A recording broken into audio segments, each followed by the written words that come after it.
How to keep wealth. The psychology of losing, earning, and commanding money like a soldier. Before we begin, don't forget to subscribe. They say making money is hard, but keeping it, that's where most men break. Because money doesn't just test your skill, it tests your discipline, your ego, your patience. Anyone can make their first million in their early 20s, but most will lose it before 25. Not because they're cursed, but because they never learned the psychology of control. Part 1. The illusion of arrival. When you first touch money, it feels like power. You breathe different, walk different, move with a new rhythm. You think you've arrived, but the truth, that feeling is the beginning of the test. Money doesn't make you powerful. It only magnifies who you already were. If you were reckless, it multiplies your chaos. If you were disciplined, it multiplies your peace. Money doesn't change people,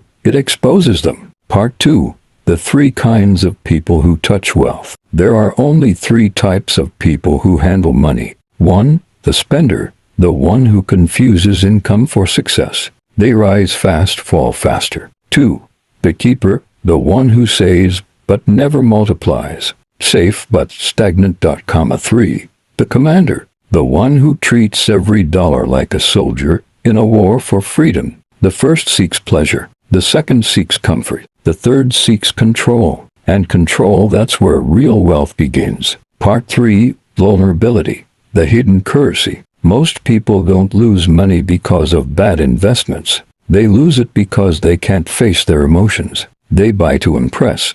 They invest to compete. They spend to numb silence. But until you're vulnerable enough to admit why you want money, you'll always serve it instead of commanding it. Part 4. Money as soldiers. Think of your money as an army. Each note, each coin is a soldier under your command. You send them out to conquer territory, businesses, assets, opportunities. Some return with victory. Some don't come back at all. That's the nature of war. You win some, you lose some. But the general never sends his entire army to one battle. He divides, he calculates, he protects the home front. Because survival is strategy, not luck. Part 5. Building your army. Your wealth should have ranks. The shield, your emergency fund, the line between peace and panic. The legion, your investments. Soldiers trained to multiply silently. The scouts, your experiments. High risk, small unit missions for opportunity. The engineers, your education and skills, is the foundation that rebuilds after losses. If you blow your shield, you fight unprotected. If you skip your engineers, you stay uneducated. Every soldier has a role, ignore one, and your kingdom collapses. Part 6. The emotional war. The real battlefield isn't outside. It's inside. The moment you make your first win, ego whispers, you deserve more. The moment you lose, fear screams, play it safe forever. Both voices destroy generals.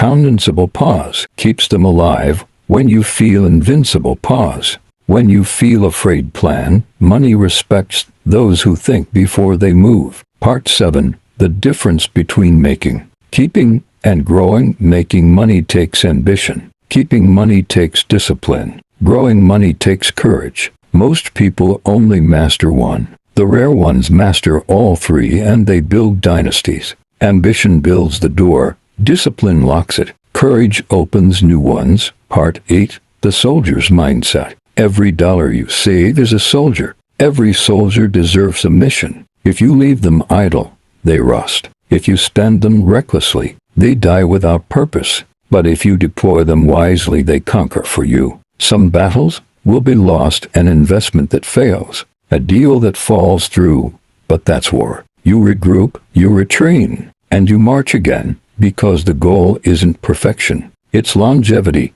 Part 9. The fear of boredom. The biggest trap for people who taste success early is boredom. They crave excitement, not structure. They forget that real wealth grows in silence, not spectacle. The richest men aren't loud. They're focused, almost invisible. Their systems make noise while they stay still. Boredom is where compounding happens. If you can sit quietly while your money works, you've already won. Part 10. The cycle of loss and rebirth. Every empire falls. The question is, do you fall with it, or rebuild from its ruins? Losing money isn't failure. Refusing to learn from it is. Each loss teaches structure. Each mistake reveals blind spots. Each fall forces rebirth. The wise man doesn't fear collapse. He fears staying the same after it. Part 11. The character test. Money will test everything. Your patience, your circle, your hunger, your peace. It will show you who respects you for your value, and who stays for your pocket. If you want to survive the test, build your character faster than your balance, because a strong account with a weak mind always empties itself. Part 12. The long gain. Money grows where time compounds. The impatient man spends to look rich today. The patient man builds to stay rich forever. The world remembers the latter, because true wealth isn't in numbers, it's in control. Control of your desires, control of your reactions, control of your direction. That's what separates kings from casualties. Part 13. The law of command. When you command money, you treat it like a living force. You protect it, respect it, multiply it. You stop working for it, you start making it work for you. Every dollar becomes a messenger of your discipline, a reflection of your choices, a testimony of your mindset. And the man who controls his soldiers controls his fate. Part 14. The final lesson. If you lose everything, remember this. It wasn't the money that left, it was the lesson that arrived. Because if you have knowledge, discipline, and calm, you can rebuild a fortune from ashes. So save your money like soldiers. Train them with strategy, deploy them with patience, and let them conquer while you stay still. Because the goal isn't to look rich, it's to stay undefeated. If this spoke to you, subscribe to the Shadow Guide for more lessons in power, discipline, and financial warfare. Until next time, stay calm, stay strategic, and move like a general who already won the war.